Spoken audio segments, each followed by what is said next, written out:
नमस्कार, मैं हूं सुप्रतिम बनर्जी और आप देख रहे हैं वारदात। मुंबई के नजदीकी हिल स्टेशन माथेरन में एक भयानक वारदात होती है। एक लॉज के कमरे से सुबह सुबह एक लड़की की सिर कटी लाश मिलती है। लाश भी ऐसी जिस पर कपड़े का एक अदद टुकड़ा तक नहीं है। यहां तक कि कातिल ने मरने वाली लड़की की पहचान छुपाने के लिए उसकी बांह पर बने एक टैटू तक को ब्लेड से कुछ इस तरह खुरच दिया है कि टैटू के जरिए भी पुलिस लड़की का पता न लगा सके।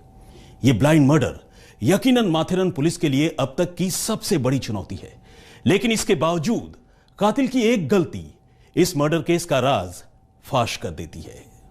मुंबई के करीब यह इलाका सैलानियों के लिए काफी मशहूर है। वीकेंड पर यहां मुंबई और आसपास के लोग अक्सर घूमने के लिए आते हैं और इसी माथेरान के बाहरी इलाके में बसे इंदिरा नगर में कई लॉज आबाद हैं। रविवार की सुबह इन्हीं में से एक कॉटेज लॉज में जो कुछ हुआ उसने आमतौर पर शांत रहने वाले माथेरान के लोगों को दहशत से भर दिया।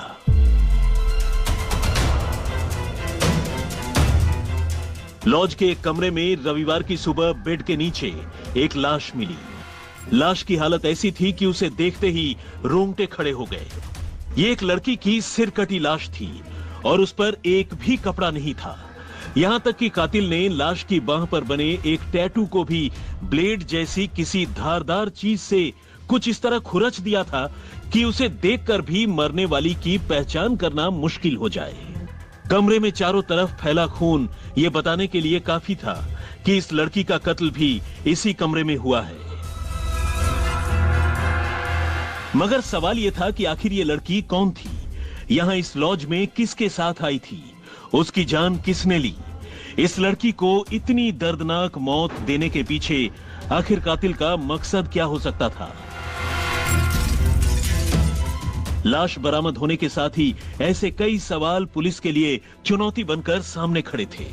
अब चूंकि लाश लॉज में मिली थी तो पहली पूछताछ भी लॉज वालों से ही होनी थी। पुलिस ने लॉज में काम करने वाले मुलाजिमों से इस जोड़े के बारे में पूछा। लॉज के रजिस्टर चेक किए गए। लॉज में दोनों ने अपना नाम और अपनी पहचान अमजद खान और रुबीना बेगम के तौर पर बताया था और पता भी मुंबई का दिया था। दोनों ने रिश्ते में एक दूसरे को पति पत्नी बताया था और कमरा शनिवार और रविवार 2 दिनों के लिए बुक करवाया था। लेकिन जब पुलिस मुंबई में दोनों के बताए पते पर पहुंची तो वही हुआ जिसका डर था। उनका लिखवाया गया पता गलत था और उनकी पहचान भी गलत थी।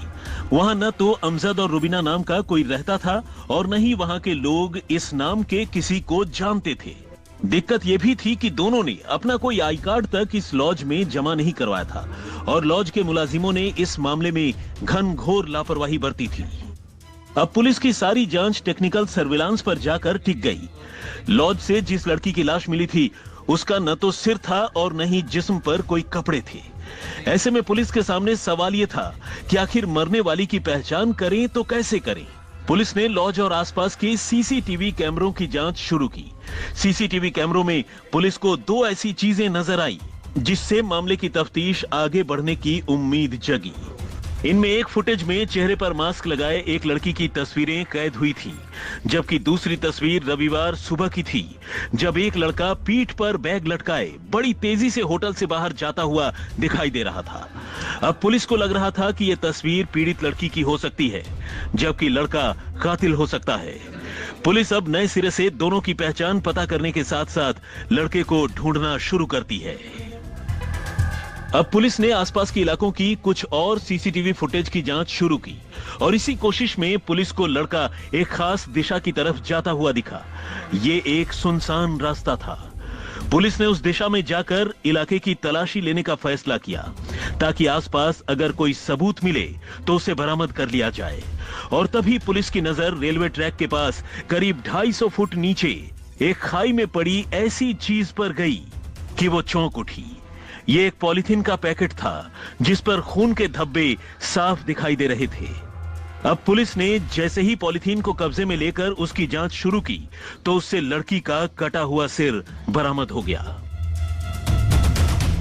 इस बीच टेक्निकल सर्विलांस और पैसों के ट्रांजैक्शन के आधार पर पुलिस को इस कपल के बारे में कुछ और जानकारी मिली।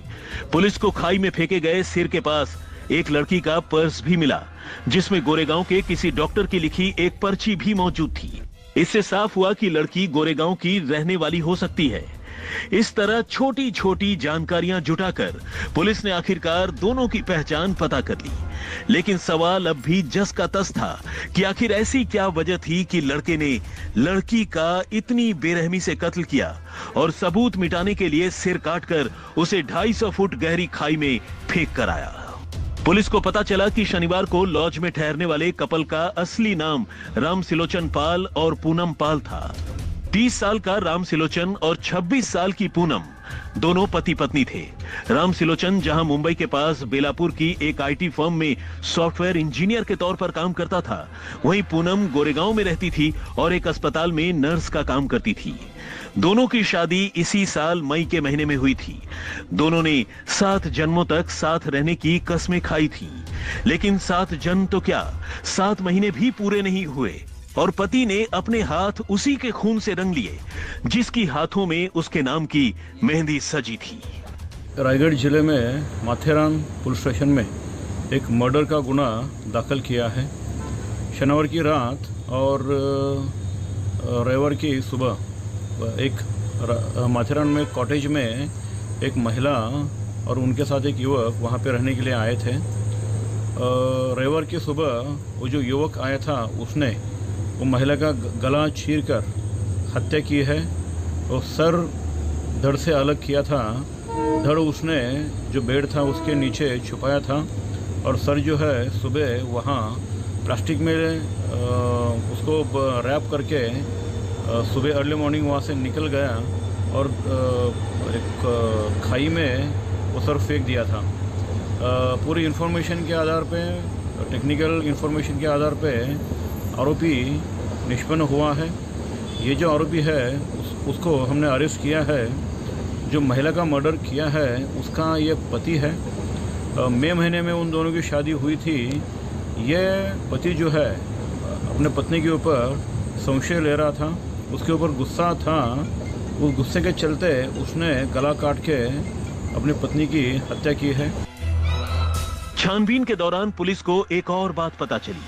पुलिस ने देखा कि राम सिलोचन का फोन शनिवार की दोपहर को ही स्विच ऑफ हो गया था और फिर यह तभी ऑन हुआ जब वो कत्ल को अंजाम देने के बाद रविवार को दोबारा अपने घर पनवेल पहुंच गया। जबकि सीसीटीवी फुटेज से लेकर दूसरे तमाम सबूत ये बता रहे थे कि इस दौरान राम सिलोचन की मौजूदगी माथेरन में थी। इस मामले की जांच में पुलिस की 5 टीमें लगी थी और एक टीम ने अब पनवेल में संदिग्ध राम सिलोचन के घर पर दबिश दी। यहां राम सिलोचन तो पकड़ा ही गया, लेकिन वो पुलिस को देखकर बेहद हैरान हुआ क्योंकि उसने अपनी तरफ से इस कत्ल का फुल प्रूफ प्लान तैयार किया था और उसे पूरा यकीन था कि पुलिस उस तक कभी नहीं पहुंच पाएगी। सबसे पहले तो उसने गलत नाम से कमरा बुक करवाया। उसने लॉज में अपना पता भी गलत लिखवाया। सीसीटीवी कैमरों से वो लगातार बचने की कोशिश करता रहा। कत्ल के बाद धड़ से सिर अलग कर फेंका। पहचान छुपाने के लिए लाश के कपड़े तक उतार डाले। यहां तक कि लड़की के जिस्म पर बने टैटू को भी मिटाने की कोशिश की। लड़की का पर्स और दूसरी चीजें भी अलग अलग जगहों पर फेंक दी। वारदात के दौरान लगातार उसने अपना मोबाइल फोन स्विच ऑफ रखा। खुद पुलिस की माने तो सबूत मिटाने के मामले में वो 80% तक कामयाब भी हो चुका था, लेकिन बाकी के 20% सबूतों ने उसकी पोल खोल दी।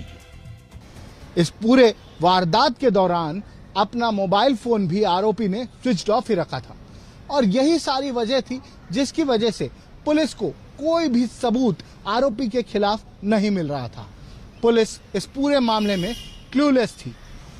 हर वो गड़ी जोड़ने की कोशिश कर रही थी जिससे लाश की शिनाख्त हो सके और आरोपी तक जल्द से जल्द पहुंचा जा सके। कड़ी दर कड़ी चोरते हुए पुलिस आखिरकार आरोपी तक पहुंच ही गई। दोनों ने शनिवार की शाम को लॉज में चेक इन किया था। लड़के ने अपनी पत्नी की हत्या शनिवार और रविवार की दरमियानी रात को ही कर दी थी। इसके बाद लाश को बाथरूम में ले जाकर उसने लड़की का सिर धड़ से अलग कर दिया और फिर उसे एक बैग में भरकर फेंकने निकल गया।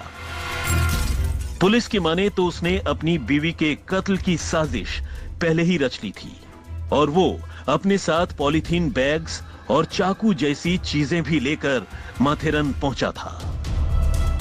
माथेरन से महबूब जमादार के साथ दिव्येश सिंह, मुंबई, आज तक। अब पुलिस कातिल को गिरफ्तार कर चुकी थी। कातिल कत्ल को अंजाम देने की पूरी कहानी भी सुना चुका था, लेकिन एक सवाल अब भी राज था कि आखिर एक पति ने इतने खतरनाक तरीके से अपनी बीवी की जान क्यों ली।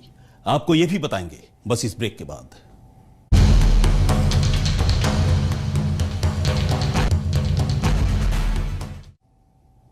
राम सिलोचन और उसकी पत्नी पूनम में बहुत अच्छे रिश्ते थे। शादी के बाद गौना नहीं होने की वजह से दोनों बेशक अलग अलग रहते थे, लेकिन अक्सर छुट्टियों में दोनों का एक दूसरे से मिलना जुलना भी होता था। लेकिन इसी बीच एक रोज राम सिलोचन ने अपनी पत्नी पूनम से एक सवाल पूछ लिया, और बस इस सवाल का जवाब सुनते ही उसने अपनी बीवी पूनम का कत्ल कर दिया। आखिर क्या था वो सवाल? राम सिलोचन और उसकी पत्नी पूनम दोनों मूल रूप से यूपी के रहने वाले थे। दोनों की शादी घर वालों की रजामंदी से हुई थी, लेकिन चूंकि शादी के बाद उनका गौना नहीं हुआ था, दोनों फिलहाल एक दूसरे से अलग रहते थे। राम सिलोचन पनवेल में रहता था, जबकि पूनम गोरेगांव में अपने माता पिता के साथ रहती थी। दोनों अक्सर छुट्टियों में एक दूसरे से मिला भी करते थे। लेकिन फिर सवाल यह था कि आखिर जब सब कुछ इतना ही अच्छा था, तो फिर राम सिलोचन ने पूनम की जान क्यों ली, और वो भी इतने भयानक तरीके से? तो पूछताछ करने पर लड़के ने जो कहानी सुनाई, उसने पुलिस वालों को भी हैरत में डाल दिया।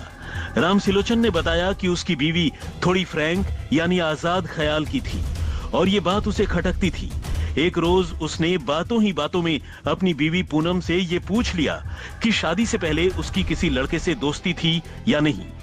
पूनम ने इस सवाल के जवाब में जो कुछ कहा, उसने राम सिलोचन के मन में उसे लेकर राय और खराब कर दी।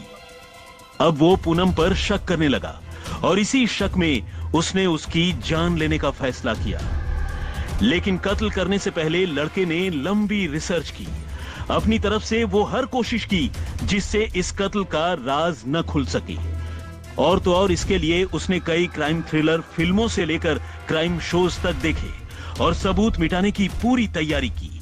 लेकिन तमाम कोशिशों के बावजूद आखिरकार वो पकड़ा गया। सीसीटीवी में कैद हुई तस्वीर, मनी ट्रांजैक्शन की डिटेल, लड़की के पर्स में डॉक्टर की पर्ची, टैटू खुरचने की गलती, मोबाइल फोन का स्विच ऑफ और स्विच ऑन होना, कुछ ऐसी बातें थी जो कातिल के खिलाफ अहम सबूत साबित हुई। सीसीटीवी की छानबीन की गई। सीसीटीवी में रामपाल दिखाई दिया। उसके बाद पुलिस ने रामपाल को धर दबोचा, उससे पूछताछ की तो ये पता चला कि रामपाल को पूनम के चरित्र पर शक था, और इसी वजह से उसने पूनम का मर्डर किया। रामपाल क्राइम शोज देखा करता था, बहुत सारे क्राइम नॉवेल्स पढ़ा करता था, और उसी के तहत एक प्लानिंग की थी उसने, जिसके तहत वो पूनम को माथेरान ले गया, वहां पर गलत नाम से लॉज बुक किया, गलत एड्रेस दिया, और पूरी प्लानिंग के तहत उसका सर धड़ से अलग किया, सिर को जंगल में फेंका, उसके पर्स, मोबाइल और अन्य चीजों को अलग अलग जगह पर फेंका ताकि पुलिस ढूंढ ना सके और उस तक पहुंच ना सके। कैमरा पर्सन सिद्धेश और महबूब जमादार के साथ दिव्येश सिंह, माथेरान, आज तक। तो वारदात में फिलहाल इतना ही, लेकिन देश और दुनिया की तमाम खबरों के लिए आप देखते रहिए आज तक।